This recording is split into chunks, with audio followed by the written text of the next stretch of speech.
Alright, this is a Tipsy review where I watch a movie with drinking rules and tell you how it went. And I just watched The Running Man.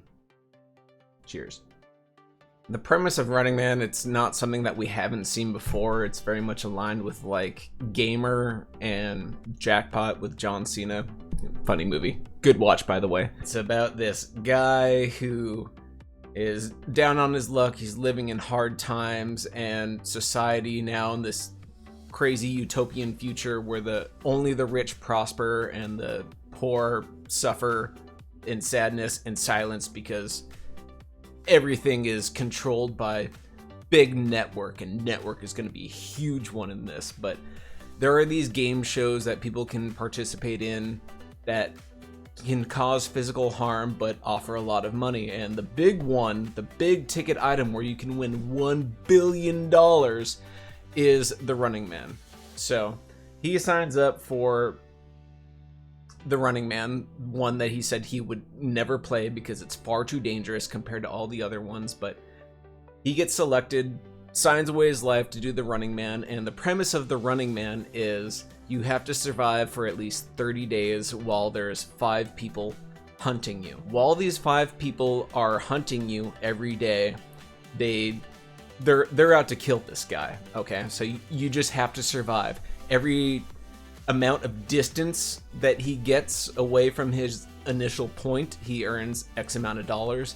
Every hunter he kills gets him X amount of dollars.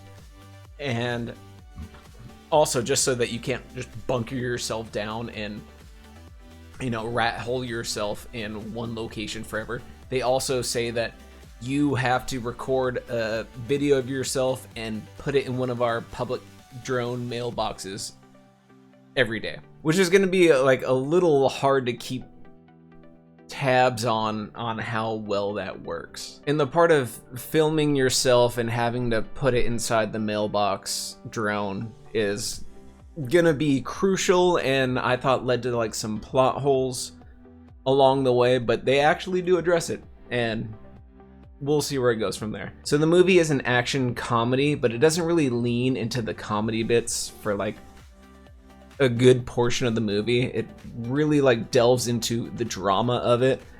So they pick 3 people to play this game. They are the runners, and the hunters all come after them. And each of these people are like, they're all unqualified.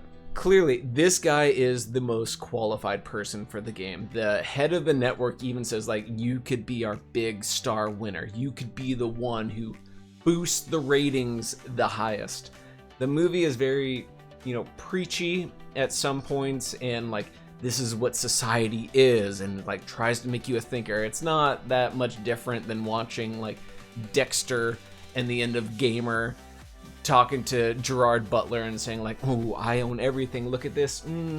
Yes, it's all me, baby. I got everything. I've stacked the deck and there are no more fucking cards. I make the goddamn rules. And the movie does play with that. It doesn't get too preachy. I mean, it's sometimes, like most movies, there is like a lull in like the latter like 3/4 of it, but it does come back. I will say this though, the best part in the movie is the cameo from Michael Cera. That's like where the comedy really shines in it, and just all the jokes. The movie has a lot of one-liners for sure, and while like a lot of them are very stupid and very predictable, they hit really well, and that's where the comedy part in it shines. It was so good. I was so entertained. I really enjoyed the movie. It was fun. Do I think it's like the greatest banger ever? No, but it was a super fun watch. The Michael Cera bits, for sure, were the best. So he survives, people die. There's a lot of points in the movie that are gonna make you be like, that's so stupid. Why wouldn't you do this? Duh! I mean, that's what keeps us watching though, right? I took a couple notes while I was watching it because I wanted to come back to them. So the parts where he has to film himself live,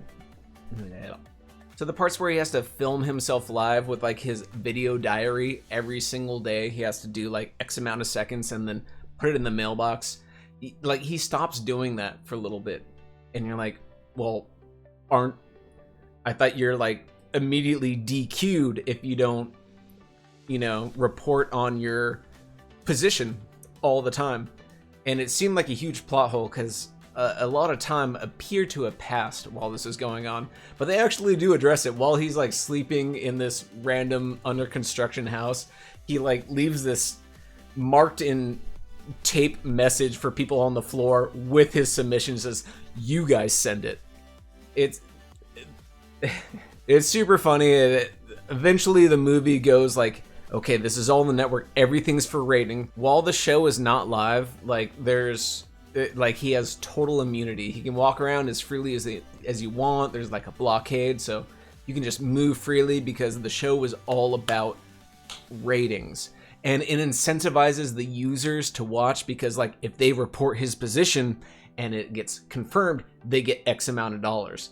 It kind of reminds me of that James Franco Truth or Dare movie where like, oh man, we're all doing this for the we're all doing this for the we're all doing this for the viewers. Like, this is what we've like devolved down into. But the movie glorifies it and ramps it up. There's a lot of super funny kills and deaths. One thing that they don't tap into, which they talked about a lot in the beginning, is like he is like the angriest guy ever and he wants to rage against the society and he's like so capable. But then once he becomes the Running Man, like he is so nerfed to shit. Like he just makes all the worst decisions ever, and like luck, like dude is full plot armor at this point and just kind of gets away with anything, which is like a weird thing that they play with in the beginning, but then in the latter half they're like, okay, no, now you're full badass mode again. I don't want to spoil too much on how it ends. It's pretty predictable like any movie, but it is good watch. It is funny. I was very engaged the whole time. It was a fun movie for sure. I thought it was a little weird that like the whole network that's controlling everything was called Freevee, which is an actual service from Amazon. I've used Freevee in the past to stream movies. It's discontinued now. Like that was kind of weird, but man.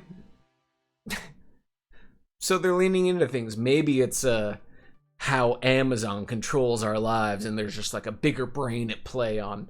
We're all just pawns and moving. We're all just black and white checkered pieces and Jesus and Satan's backgammon game that we're all slaves to the system. I don't know. No spoilers. It was a good watch. Now the big question, do the drinking rules make the film better? I would say no. It stands on its own 2 feet. It was very fun. I was very entertained. Yeah, the drinking rules were also fun, but even if you watch them without them, you're probably gonna have a good time. Maybe I've just watched too many dog shit movies recently. I don't know, but it was very fun movie. I would recommend. Until soon.